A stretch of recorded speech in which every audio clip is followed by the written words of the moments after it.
All right, hey, this is Chris with Trinity Design and Fabrication. So I bent this one last night. If anybody saw that on the old face bag, we bent this one last night. Not we, I did.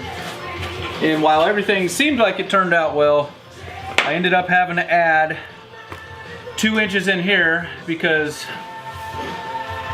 this angle right here, when I bend this angle, I have to rotate this whole thing out of plane 25 degrees. Well, I tried to take a measurement, holding this up while somebody, stood on one leg and held a piece of cardboard, and we measured 15 and ended up coming up too short. So in order to make that up, I had to weld this in.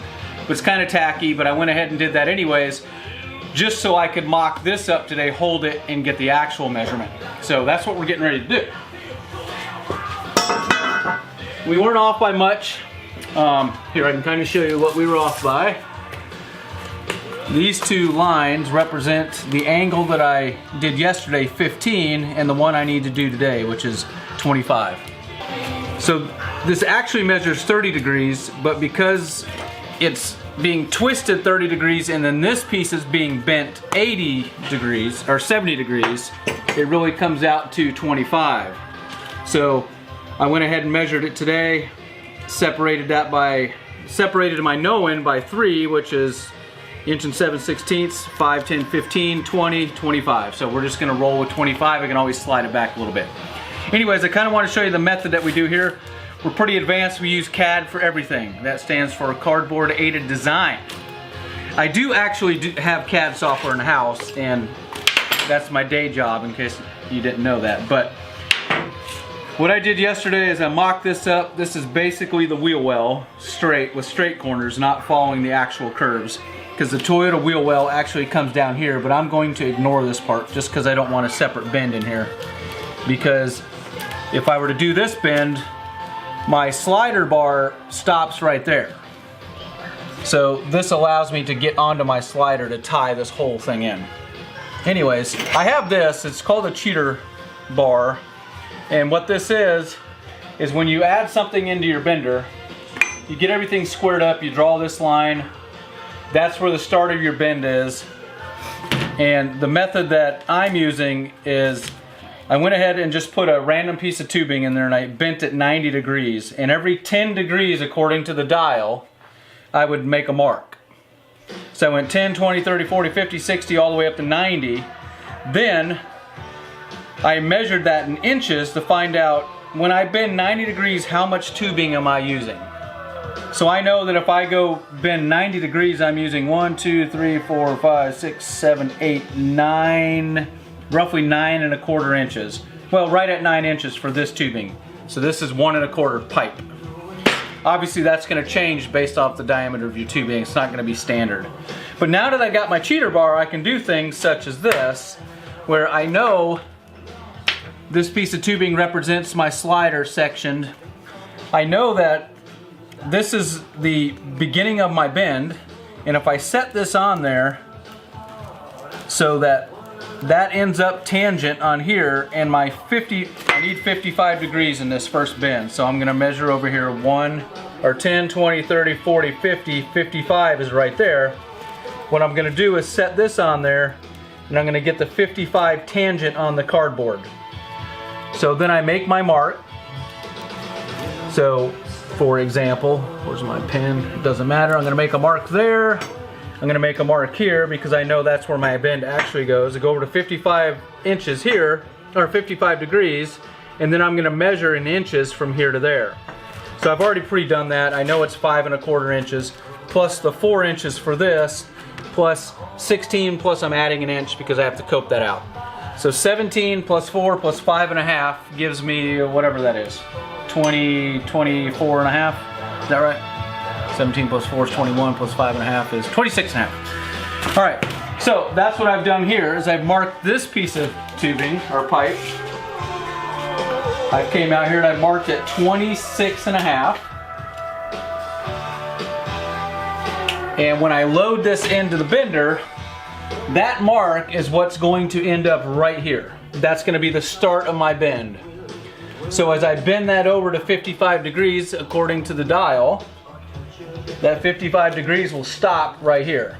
And then I know I have the 4 inches that pretty much takes up this space. And then the 17 that I'm gonna use, that'll be my first bend. Then what I can do, once that's finished, is I can then come over here, and I know this needs to be 60 degrees.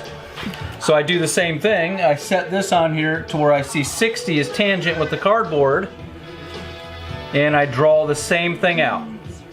Now I know I can measure the distance from here because I know what that known distance is to there. So all we'd have to do here is add on 12.5 inches plus 4, so 16.5 inches, plus whatever I need for 60 degrees, which in this case is 6 inches. All that adds up to where I start the second bend. So that gives me my first 55, then my 60. Then I take it over there, mock it up, and then I just kind of eyeball it to find out where I need to turn back into the front of the bumper. The front of the bumper turn is the one that I messed up yesterday. That's this turn. So that is roughly a 70, this is 90 degrees by the way. So this bend is roughly 70 degrees, but it's not 70 degrees bent straight over. This is what it would be in one plane. It's 70 degrees angled at 25. That's what ties it into the front bumper and gives me that nice angle on the front. So all that combined will make this front bumper hopefully this time in one shot. We're gonna see. If I get close enough, I'll piece it together. I'll stick a plug in there. We'll do it because I'm running out of tubing here when I mess up. That's the bending tube is fun, but when you're trying to do 3 or 4 bends in one piece, and which is not hard when they're all on 2 planes, all 90 degrees, or everything's in a single line, or it's 90 degrees from something else. The second you get out, because you can't unbend tubing, the second it gets hard is when I gotta bend 90 degrees in one plane, but then twist the whole thing. Now we have what they call a compound angle. And I tried in vain yesterday to heat that up with the torch and just kind of pry it out 10 degrees. It wasn't working, even though I had it pretty much glowing hot. So once you bend a piece of tubing, you ain't unbending it. All right, so let's get this one in, set up, and then we'll bend the first piece. All right, you can push stopper. Okay, so I've got the Model 32 JD squared bender. I've got the hydraulic assist on it. So all I have to do is push the little trigger and the piston does all the bending for me. But we do have to do some stuff, we have to get set up. One is I've got my U-strap on, I've got it tightened up. I've got my arm in, I've got the pin locked. This is a safety stop here. It's on top right now, so I'm free to spin the die if I want to. Obviously I can't, there's a piece of tubing in there right now. But I'm gonna go ahead and engage that, so I just turn it over so this stop pin drops in the little hole. Now I'm pretty much ready to go. What I wanna do first, because I don't know where my 0 degree is yet, so I've gotta tighten this piece of tubing up. So I'm gonna go ahead and do that right now. Gonna put a little bit of pressure on it, and when I can't wiggle the tubing anymore, I know it's stopped. All right, so right there, I'm pretty much stopped, so I'm gonna set my indicator here to 0. Now my first bend's 55. If you ever bent tubing before, you know you don't go up to 55 and stop, because as you let pressure off, there's gonna be spring back on the tubing. So what I'm gonna do is probably go to about 52, let the pressure off and see if it brings the dial back to 50. If it doesn't, I'll go up to 53 and bring it back. You know, 1 degree here or there is not going to make a big difference, but the larger your tubing, the more spring back you're going to have.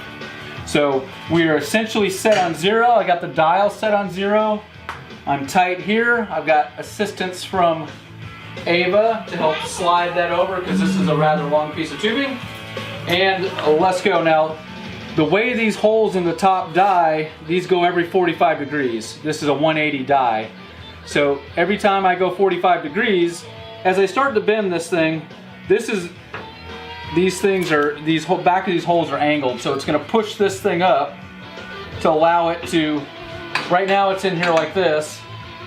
As I start bending, it's gonna push it up and it's gonna slide across here till it gets to 45, and then it's gonna drop in. That way if anything happens, and I have to take this piece out, this is locked at 45. So right now it's set, we're good, we're gonna start bending. So every 45 degrees, I've got to pop this pin. Not yet. Don't. There you go. Stay with it. 10 degrees.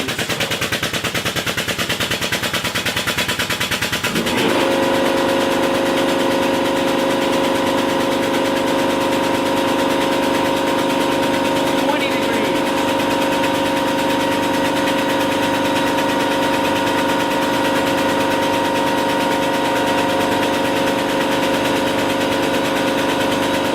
30 degrees.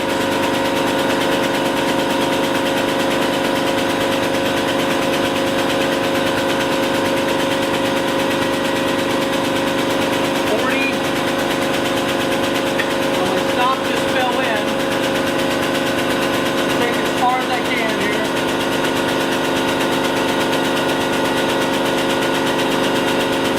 Alright, so that's 50 degrees. That'll shut off in a second. We'll just hang tight for a minute. Alright, so for $2,600, I can put in the whole silent compressor, which would be nice, but I don't think my wife's gonna let me spend that money. Alright, go ahead and support that end again. Alright, so I'm at 50 degrees right now. I need to go ahead and change this. So I'm gonna let some pressure off here so I can get this, pull it back that way, Ava. Pull. Okay, a second. So I get the pin out. I'm gonna bring the arm back so the pin drops back in there. Okay, put pressure back on. Now we haven't moved because our U-strap is still on and we are secure. So I'm gonna add a little bit more on here. Get us back to where we were. We're gonna continue out to 55.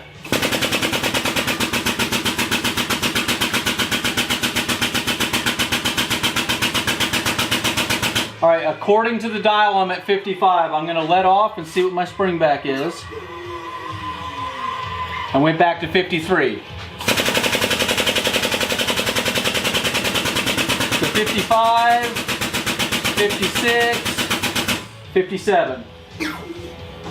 And it sprung back to 55, which is exactly what we want. So Ava, go ahead and yank it that way. There you go, that's good. Pin out. Loosen up the U-strap. Yeah, we'll probably hold it up.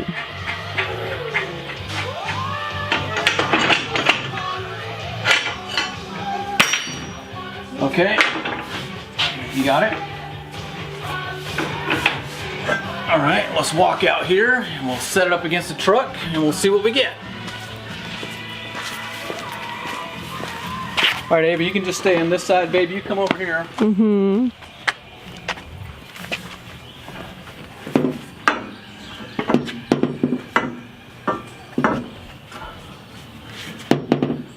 All right, so that's essentially what we're gonna have. And once it's coped, pick your end up, Ava. There you go, right there. Drop your end a little bit so it's right there, so it's level. So once I put the coping in here to land on this bar, this whole thing should drop down right there where I want it. The reason I want it slightly below this edge is this is side protection. You might want to back up just a little bit. This is side protection for the Land Cruiser. So if we're out wheeling or something like that and we get a little close to a tree, this is just going to hit it and we're going to bounce off. Now the weakest point of this is going to be after this bend. This is going to be the weakest point because any pressure against this could bend in. But if I keep it low and I keep it right on this hard corner, the worst it can ever do is push flat against the truck. It's not going to, I'm not going to have like a hard corner pushing on my sheet metal. I'm going to have the whole length of this bar pushing on this corner, which is folded over, and there's another piece folded over, and those are bolted together. So anything that hits that's just going to push over. I'm not going to dent in my fender or my quarter panel. Now if a vehicle hits us, obviously I have bigger tires, so if it's a car it's going to hit my tire. But then anything that comes forward is going to hit the bar, and then it's going to come forward, hit the truck, and hopefully all that weight being distributed across that panel will not destroy the truck. I can't afford to replace this truck, so